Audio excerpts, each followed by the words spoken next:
How to turn off quiet mode on Instagram. Hey everyone, welcome back to the channel. In this video we're going to learn how we can turn off quiet mode on Instagram, so make sure to watch the video till the end.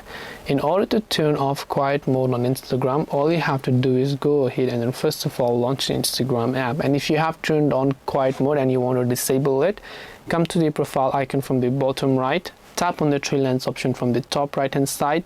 Then from there you simply want to go to this search bar here and type in quiet mode. Now I will say you use search bar because the layout is just changing so much that today I show you in this option, tomorrow Instagram updates something and you might not find it. So just use the search bar, which is the best option.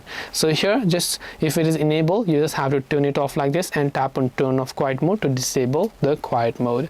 This way you can turn off quiet mode on Instagram. I hope that the video helped you. If you have got any more questions, queries or doubts, feel free to leave them down below. Thank you for watching and see you soon in the next video.